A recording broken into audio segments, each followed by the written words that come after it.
we launched the trial of our CBDC project. Going forward, it will be a landmark achievement so far as the functioning of the entire economy is concerned. So in that sense also, it's going to be a major transformation of the way business is done, the way transactions are conducted. Our endeavor is following to try and launch the CBDC in a full-fledged manner in the near future. This is something where we have to proceed very carefully. This is the first time the world is doing it. We don't want to be in a great hurry. We want to learn from the experiences of the pilots are running. We are working closely with our banking partners. The banks will have to upgrade their technology simultaneously. And what is more critical is that the state governments also need to completely digitize their land records. The cash in your wallet now has a digital counterpart, the e-rupee. Like everything around us, money too is evolving. From counting coins and standing in cashier lines, to instant delivery via ATMs,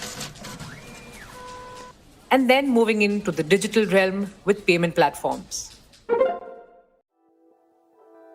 Globally known as central bank digital currencies or CBDCs, the digital rupee or the e-rupee is the newest avatar of money. But what is the e-rupee? And how is this different from the digital money that we use to make online payments? And more importantly, where and how do you use it? These are some of the questions that are on the table as the central bank launched its pilot program among select citizens last week. So we decided to explore and explain the what, how, and whys of the e-rupee with those actually dealing with it. We have Ajay Rajan, country head for transaction banking at Yes Bank. Yes Bank is among the 4 banks participating in the first phase of the retail pilot of the e-rupee. We also speak to Vivek Belgavi, partner and fintech leader at PwC India, whose report on CBDC in the Indian context was also cited by the RBI in their concept note. I also catch up with my colleague Saloni Shukla from the Economic Times, who covers the banking space closely. It's the 8th of December. I'm your host Mugdha Warrior, and you're listening to the deep dive on digital rupee, the what, why, and how of CBDC.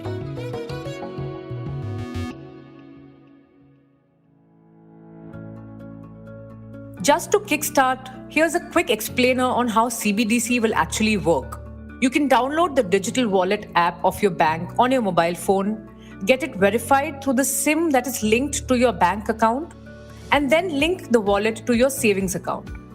You can then load the digital wallet with the e-rupee. These will be in the same denominations as you have in cash. Once you have the e-rupee in your wallet, you can make payments to a merchant who is also onboarded on CBDC through a QR code. You can also transfer the digital rupee to another person who also has a CBDC wallet. But remember, currently the digital rupee has been enabled only for a limited set of users as part of the pilot. A frequent question that has come up regarding the digital rupee is how exactly is it different from the UPI payments that we make currently through apps such as Google Pay or Phone Pay? Well, looks like the RBI itself has been asked this question multiple times. Number of people have been asking to RBI, to me, and also questions have been, raised in the newspapers, in the electronic media as to what essentially is the difference between UPI and this CBDC. You see, any UPI transaction involves the intermediation of the bank. So when I use a UPI app, the message goes to my bank account gets debited, money gets transferred to the recipients, to the receiver's bank, his account gets credited, and he gets a message in his mobile phone. So there is an intermediation of the bank in that process. In CBDC, just as paper currency, you go to a bank, let us say you are drawing some 1,000 rupees currency notes. You draw 1,000 rupees, keep it in your purse, you go to a shop, you have to pay 500 rupees, you take out 500 rupees and pay. Here also, you will draw the digital currency and keep it in your wallet. which will be basically your mobile phone. And when you go and make a payment in a shop or to another individual, it will move from your wallet to his wallet. There is no routing or there is no intermediation of the bank. So the e-rupee is different from UPI payments. Now let's go across to Ajay Rajan from Yes Bank to know more about the RBI's pilot and to understand how the e-rupee can be used. Ajay, the RBI pilot for the e-rupee has just begun. And of course, it's very early. But what is the kind of traction that you're seeing? What are the kind of use cases that you're seeing at Yes Bank? And, also, how do the people who are part of the pilot know that they're eligible, if you can clarify that as well? And gradually, how will that open up to a larger audience? Yeah, sure. So, see, currently, as you're aware, it is a restricted pilot. So it is a closed user group pilot. 4 banks have been selected, to participate in this pilot, which is the State Bank, ICICI Bank, IDFC Bank, and Yes Bank. So the customers of these 4 banks currently are allowed to participate in this pilot. And again, the number of clients where the wallets or the CBDC would be issued are right now being done in a very calibrated manner between the banks, because it's a new system and we need to see how it evolves. So we have been selective in terms of the number of customers that have been onboarded and transacting. There are 2 modes of transacting. One is the P2P, where money can be transferred between the wallets, and then there is P2M, where you also onboard certain merchants where you can go and use your CBDC wallet. So already we have communicated to the customers that we have chosen to start the pilot with, and then we will keep expanding these numbers as we go. The merchants also are getting added as we speak, and we have large names wanting to participate in this. So the likes of Indian Oil, the likes of Reliance Retail, Lifestyle, a lot of them have shown very high level of interest and have onboarded themselves to come on CBDC. So as a consumer, I will be able to go tomorrow to an Indian Oil petrol pump, to the pumps which are accepting CBDCs, and be able to tank up and pay via CBDC, right? Likewise, Reliance Retail or Lifestyle or any other merchant who has been onboarded, I can use this wallet on that. So these are numbers which will keep increasing as we go. The CBDC was launched, as you're aware, on 1st of December. And, in the initial days, the intent is to keep a couple of hundreds of transactions. But over the coming weeks, we will ramp that up, to thousands, and, we'll keep evolving from there on. Okay, Ajay, so to simply put it, like you said, the digital rupee is akin to cash, but it is in the digital form, in the form of digital tokens. So when it comes to the use cases for the digital rupee, is it going to be similar to the use cases for cash, which is for payments or just a store of value? So see, what RBI has tried to do is they have kept the usage of digital currency absolutely akin to cash. So that means all the features which physical cash has, or all the benefits which physical cash has, have all been provided via CBDC in a digital form. So first and foremost, cash is a legal tender backed by RBI, which is the same as CBDC. You have various denominations of cash, which is again replicable completely in CBDC. One of the benefits of cash is that there is instant settlement and instant gratification, and hence there is a finality to the transaction. The same benefit you will also get via CBDC. Cash gives you anonymity. Of course, there are thresholds for that. CBDC gives the same anonymity as traditional cash. In fact, it provides far more anonymity than digital money, as you would call it. So for every UPI transaction or RTGS, NEFT, IMPS that you do, there is a line item debit in your account, whereas in CBDC, there is only one debit, the credit of which is going to CBDC. And thereafter, there is no visibility for the ecosystem in terms of the transaction, line item transactions within the CBDC wallet. Again, physical cash, you can always lose, right? And once you lost, it is gone. Whereas a CBDC is by nature recoverable because it is digitally tagged to a customer. It is linked to your SIM. It has a recoverable PIN. So obviously, those benefits are there. And last but not the least, on a lighter note, you can only carry as much cash in your wallet, whereas, you can load as much amount of money that you want on your CBDC wallet. That's right. Now let's go to Vivek from PwC to know what will really help in the adoption of the e-rupee. Vivek, what is a use case of a CBDC that will really help in wide adoption of the digital rupee? In startup parlance, what do you think is the product market fit for the e-rupee? I think that's a good starting point. We really should look at all this from a user perspective. There are a few things which a user would find a distinct, complementary use case. CBDC, by the nature of it, is programmable. Like today, the money that we used to spend isn't programmable. To give an example, we can't specify use, location, time. Like none of these can be truly specified. When the money is in the account, the UPI is active, I can spend the money. But with CBDC, imagine that you might want to give your money to your kids for, let's say, school lunch. Someone will give you an app where you can configure to say this will work only between this time, only in this location, only for that purpose, which has far reaching consequences. But yeah, the programmability part of it is quite interesting from an end user perspective.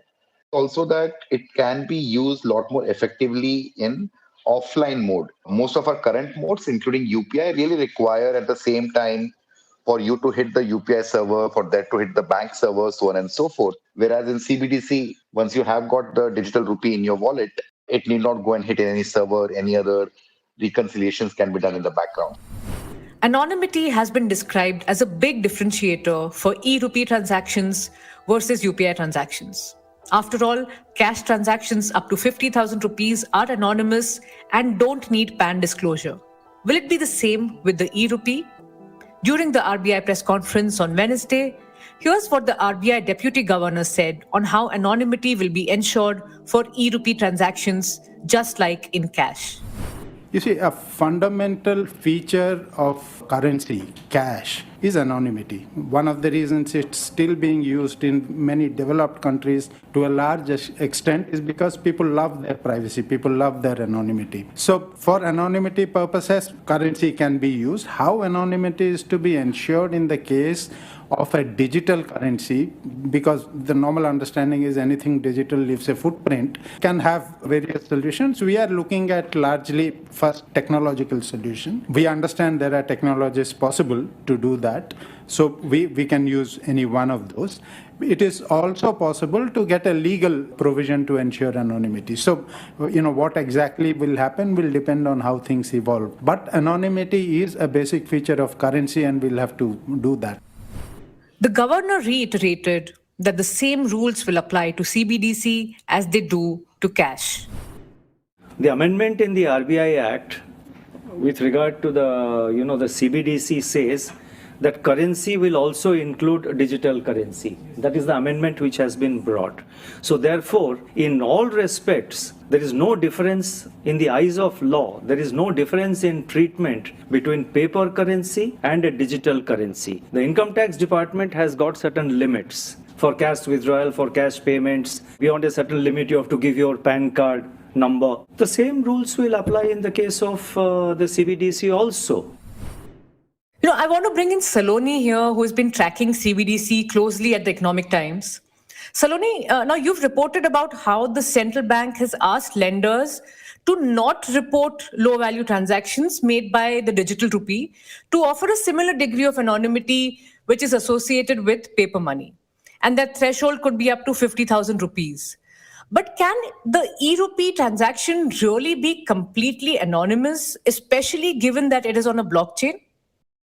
Well, Mugda, simple answer to your question, it's no. But, just to explain where this anonymity largely comes from. So, in a normal course of banking transactions, banks are supposed to report certain part of the banking transactions to the regulator and several other authorities. So, there are obviously regulatory reporting for, upwards of 50,000 rupees, cash withdrawals of, more than 2 lakh rupees.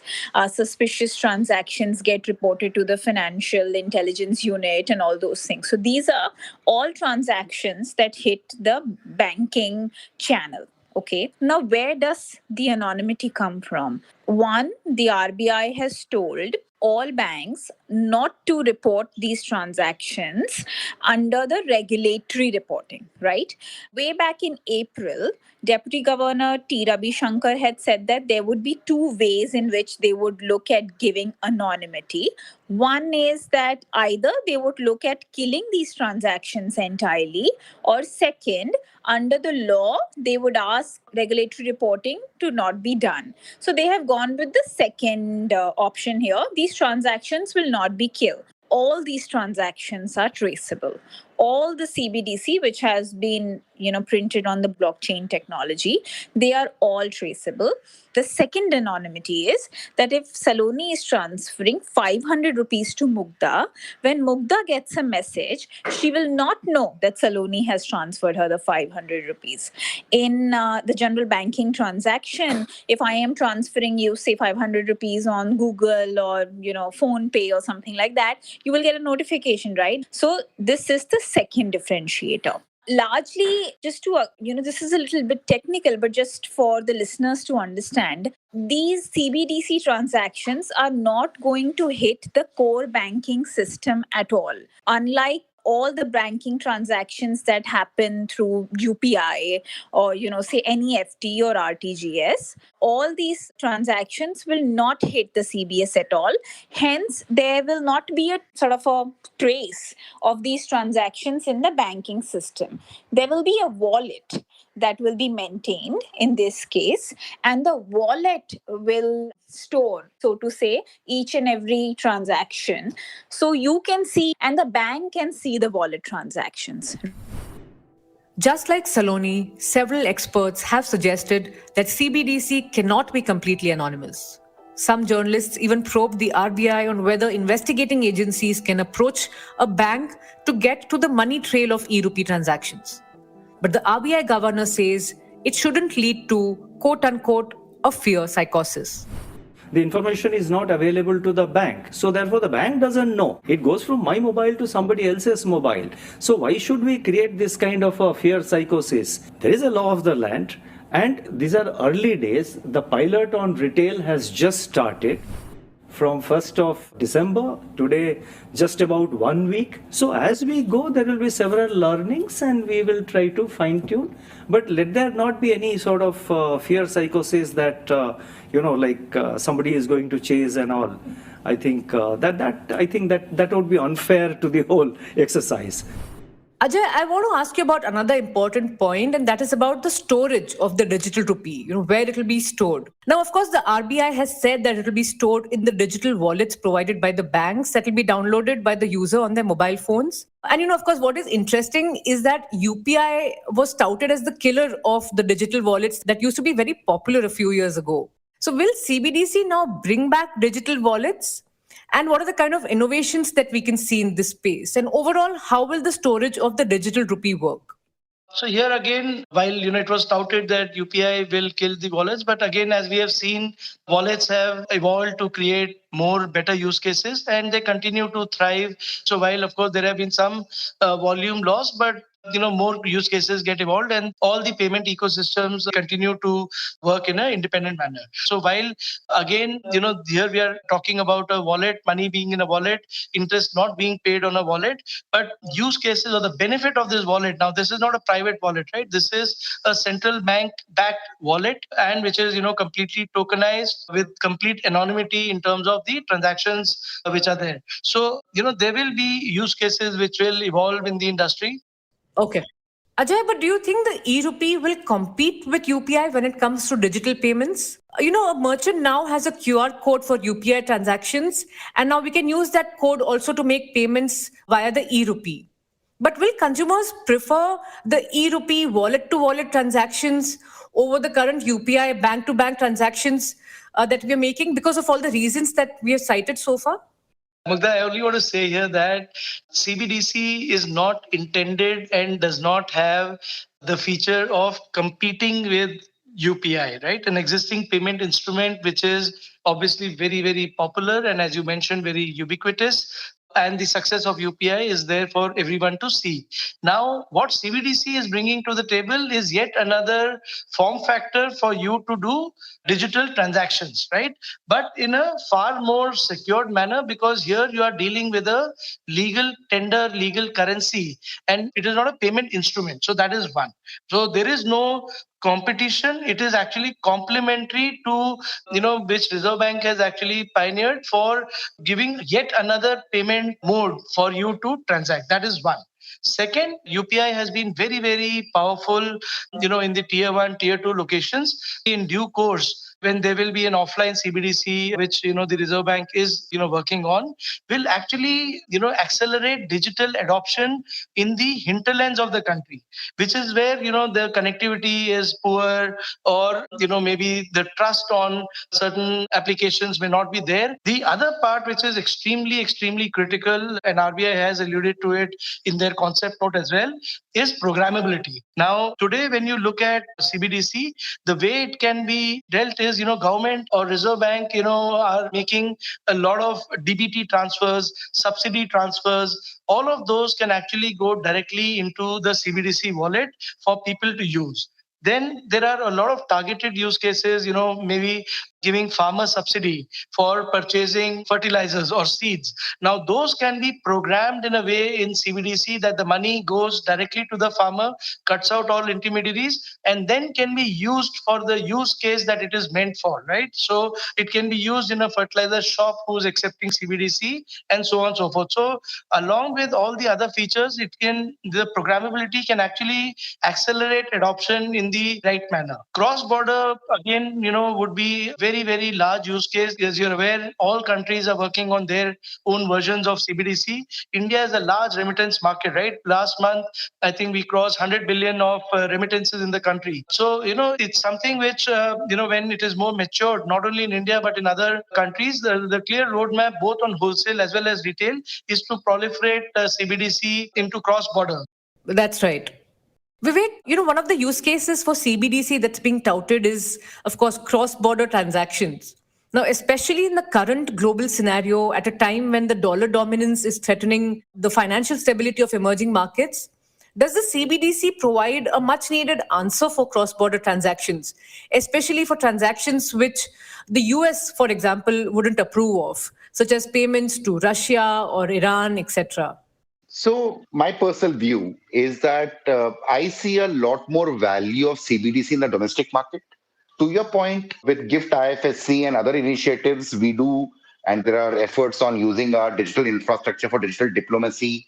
As you rightly said, there is a changing world order, and India's technology infrastructure, as well as now financial technology infrastructure, have a global mandate. Is a great ambition. It's a right play to have. But if you ask me, I see a greater value in our domestic applicability to start with. And as you're aware, like our CBDC pilot is happening in a parallel mode for both retail as well as wholesale. Probably to distinguish retail, you see probably most of the advantages coming in the domestic infrastructure, other than travel and tourism, being few other use cases for cross-border. Wholesale is a completely different ballgame where there is definitely value coming in the domestic infrastructure in terms of settlements. But that's an area which I think we will expand to global, and maybe with more bilateral agreements to start with, then getting into multilateral situations.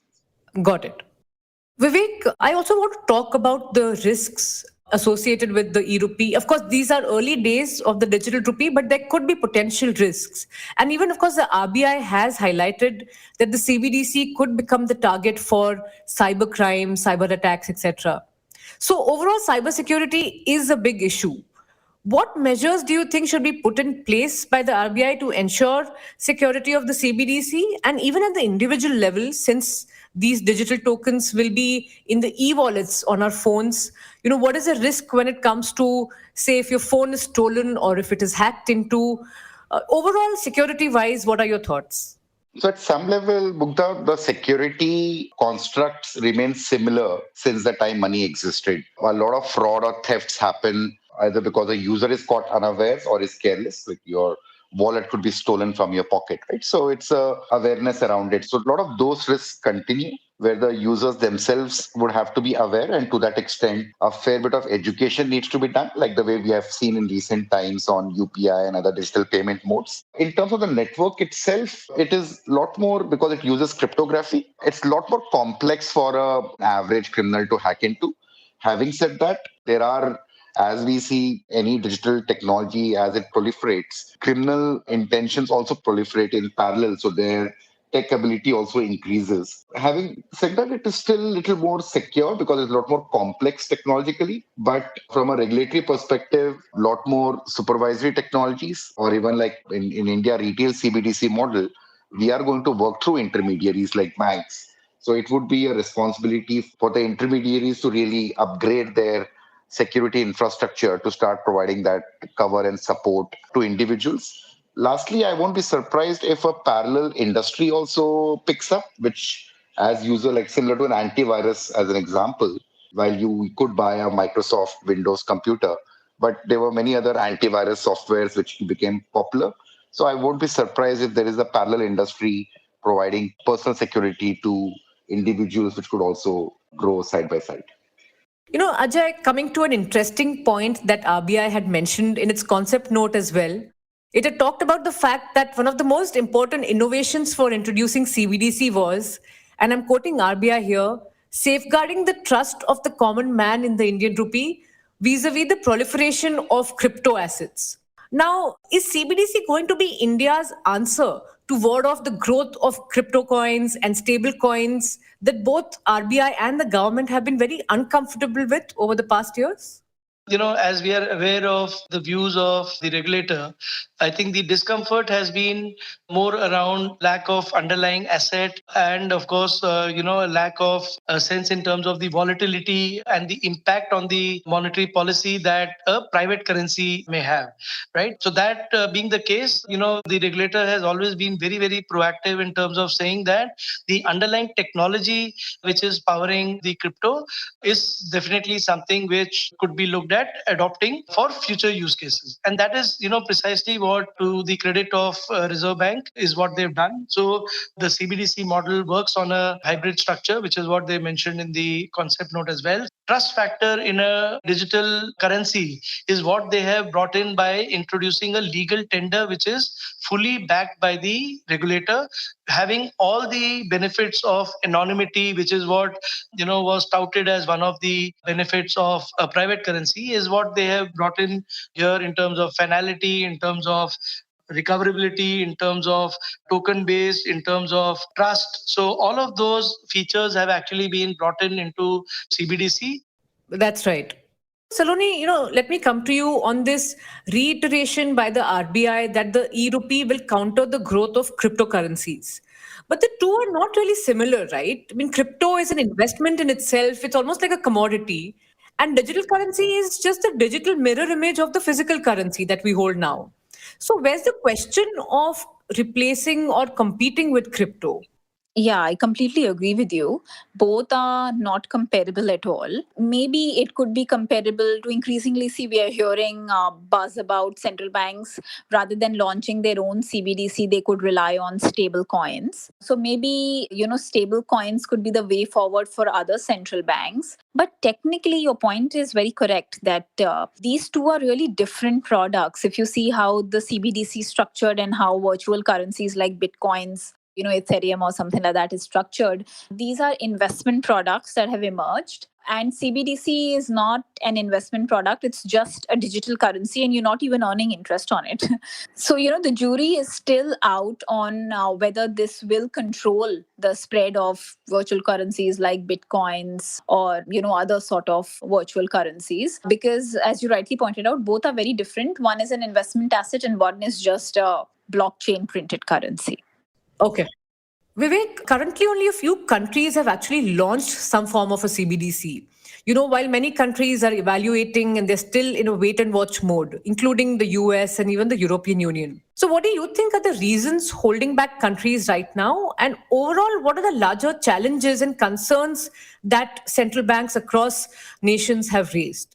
Great question. And the fact is true that BIS, which does one of the surveys, has shown almost 80% of the central banks experimenting with some type of digital currency Though a lot of pilots have been on the wholesale side, there have been some pilots like in China which have focused on the retail side as well. There are a few factors which will require regulators to take a cautious approach on this. The first factor is really on the technology side. Looking at, and especially for a country like India, a UPI model could really be a population scale model. Can a CBDC be a population scale model? Is the technology robust enough to support high volume transactions? What kind of architecture would be required? So performance and scalability is one consideration.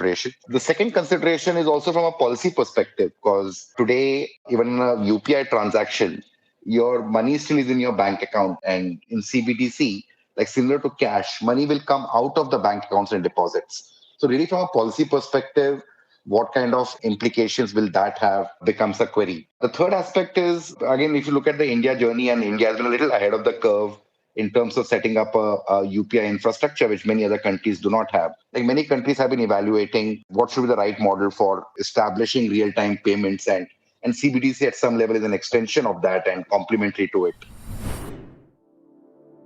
The RBI will look for some key learnings from the CBDC pilot. It will want to see how many people are really willing to pay in e-rupees the next time that they go to, say, a Reliance retail store instead of cash or UPI. What are the things working in favor of the digital rupee? Well, transactions are going to be anonymous. The currency can be programmed to make a specific payment to a specific receiver. And although digital, it can potentially be paid and received without the internet. But are digital rupee transactions completely untraceable? From what Saloni says, no. Can you program the currency right now? Also, no. You have to wait for service providers to sprout and do it for you. How will it work offline? That's also still not very clear. But as our guest said, there are use cases for the e-rupee. And the RBI wants it to be used across the country, not just Mumbai, New Delhi, Bengaluru, and Bhubaneswar, where the pilot has just begun, but it is also expanding the pilot to cities like Ahmedabad, Gangtok, Guwahati, Hyderabad, Indore, Kochi, Lucknow, Patna, and Shimla. A crucial aspect for the RBI will be to test for performance and scalability of the e-rupee for a country as big as India. And lastly, it will need to look at how the CBDC will impact the banking system and the monetary policy of the country. Central banks globally have highlighted certain potential risks to the banking system from the proliferation of the CBDC, such as the risks that it could reduce the aggregate amount of deposits in the banking system, and that during times of economic instability, the CBDC could be viewed as a safer substitute for bank deposits. The RBI says the potential impact on monetary policy from the introduction of a CBDC is still unclear. For a concept as new as legal tender issued by a central bank in a digital form, the Reserve Bank of India will take slow steps. Right now, the idea hasn't gained wide currency in the world. Will India be a pioneer of the digital currency? That remains to be seen. That's all on this episode on the e-rupee. This is your host Mugdha Warrior on the Morning Brief, the official podcast of the Economic Times. This episode was produced by Sumit Pandey, sound designer Rajas Nayak, and executive producers Anupriya Bahadur, Anirban Chaudhary, and Arijit Burman. Do share this episode if you liked it, and listen to new episodes of the Morning Brief every Tuesday, Thursday, and Friday on all your favorite listening platforms: Amazon Music, Ghana.com, Spotify, Apple, and Google Podcasts, and the Economic Times website, and of course, our very own audio platform, ET Play. All clips used in this episode are mentioned in the description.